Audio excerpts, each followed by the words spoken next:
Welcome to another edition of Fast Break. I'm Penny Davis, NCAA National Coordinator of Women's Basketball Officiating. The topic of this video is traveling. With our ball handler dribbler rules and the requirement for defenders to allow freedom of movement for the dribbler, in order to have balance between offense and defense, we must be sure that dribblers start and end their moves legally. When starting a dribble, the player must keep their pivot foot in contact with the playing court until they release the ball to start the dribble. In this example, the BHD takes a running start and fails to release the ball before starting the dribble. The center official observes the action and correctly calls a traveling violation using the proper signals. Nice job.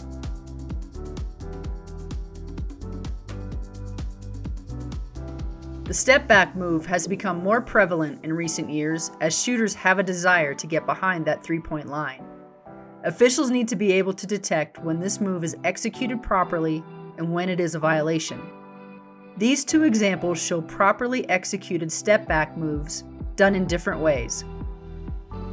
In the first example, the BHD ends their dribble with one foot on the playing court and then executes a jump stop before alighting to attempt the shot. In the second example, the BHD is still dribbling as they begin to step back, ending the dribble with both feet off the floor and creating the left as the pivot foot. Both examples are legal ways to execute the step-back move based upon when the dribble was ended. It's important to recognize when a player ends their dribble and to know what the pivot foot is. When one foot is in contact with the playing court when the dribble ends, the only legal way for that foot to be lifted and then returned to the playing court with the player still controlling the ball is by executing a jump stop by landing on both feet simultaneously. Conversely, in these examples, the BHD ends their dribble and then steps back while in control of the ball, replanning their pivot foot and taking additional steps. Officials will use their judgment to determine when the dribble ends, and by definition, it is when the ball comes to rest, which can be with one hand on the ball or when both hands contact the ball. Compare these plays with the previous examples to recognize the difference between a legal step back and those where the player commits a traveling violation. Identifying the pivot foot is key to improved accuracy with these plays.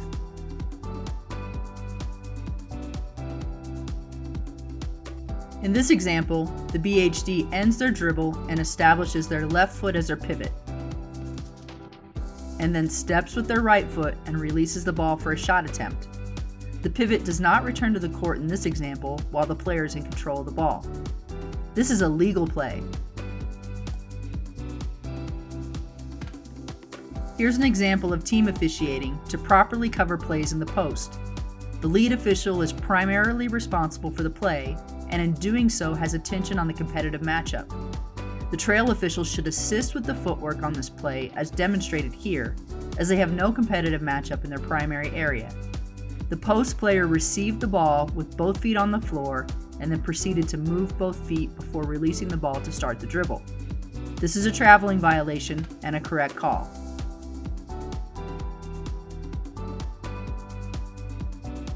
In this example, the BHD ends their dribble and establishes their left foot as their pivot foot. The pivot foot is then lifted and replanted before the player jumps to attempt the shot. This is a traveling violation. These violations happen quickly in real time and often in an area where there are multiple players. Officials in secondary coverage should develop the habit to observe the pivot foot when a dribble has ended when they do not have competitive matchups in their primary. On plays where the location of the foot at the time of ending the dribble is uncertain, the benefit of the doubt should rest with the dribbler having made a legal play. As with any play, officials should not guess. This last example is for you to make the call. The player in white received the ball and is unable to catch it cleanly, and the ball bounces to the court. Does this constitute a dribble?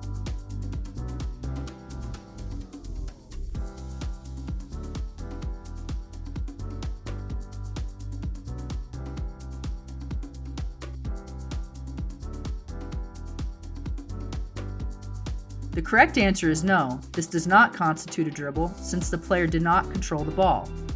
A player is only considered to be dribbling when they are in control of the ball. This is a legal play.